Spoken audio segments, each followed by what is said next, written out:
Audio Jungle.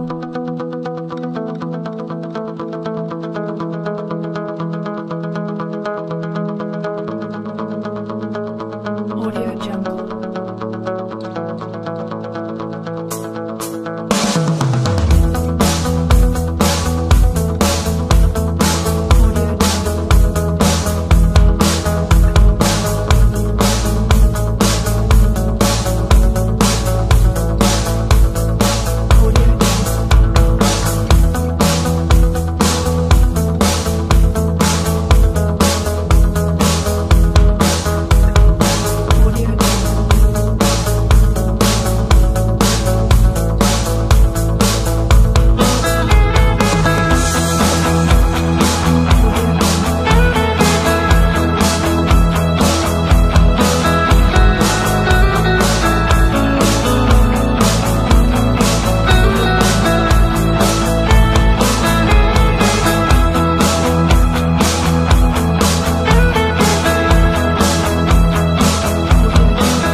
Grabe, ito na yung pinaghirapan ko. Dahil sa 7980, umuwi lang ako ng Pilipinas para kunin ko po yung aking brand new car. Mainit-init pa.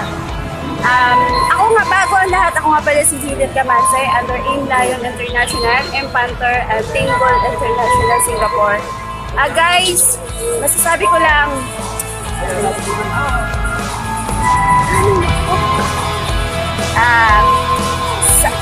sa lahat ng mga business partners ko, tuloy-tuloy nyo lang po ang AIM Global paggawa. Lahat ng pagod, hirap, sakripisyo, challenges, rejections, lahat po yan sa AIM.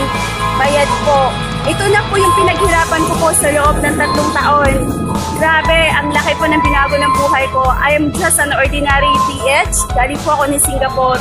Nag-Hong Kong ako. At ngayon, hindi ko po akalain na yung AIM Global lang pala ang makapagbibigay sa akin kung ano yung dreams ko.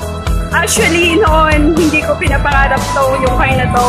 Pero nang dahil sa AIM, binigyan na ako ng bagong pag-asa. Yung mga pangarap ko, yun din niya ibinibigay.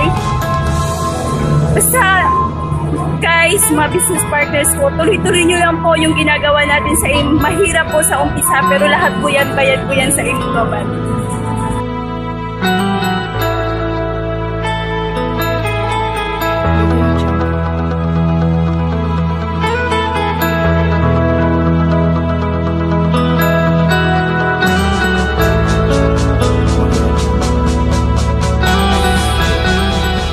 Grabe, andito kami ngayon sa loob ng sasakyan, bagong sasakyan ko. Ang sarap pala talaga na may sasakyan. Hindi ka na makapaghabulan sa traffic. Nasa loob ka, naka-aircon. Lahat na mapupuntahan mo, grabe, kayang-kaya mong puntahan. Ako guys, sasabihin ko sa inyo, hindi pa ako marunong mag-drive. Pero may sasakyan ako. Kung ikaw ngayon, na hindi pa AIM Global, marunong ka mag-drive, mag-challenge ka. Kung wala kang sasakyan, dapat mag-challenge ka. Ako, dati, hindi ko to pinapangarap. Pero ngayon, dahil sa AIM, nabuhay yung mga pangarap ko. Bakit? Ginawa ko lang siya 3 years. Ito na yung resulta. Nakabili ako ng townhouse sa Caloocan. Pangalawa ko tong achievement na nakuha sa sasakyan Honda City. Sa totoo lang, wala naman akong pinanghahawakan, kundi yung deepest why ko lang. Yun lang yung anak ko. Ang inspirasyon ko kung bakit ko ginawa ang yun. Ay sa mga business partners ko all over the world, Singapore, Hong Kong, France, sa lahat ng bansa, guys, be-inspired kayo sa akin. Sana lahat ng mga pangarap ko, pangarap nyo, kasi ang pangarap nyo, yun din ang pangarap ko, na matupad ang mga pangarap nyo. Power.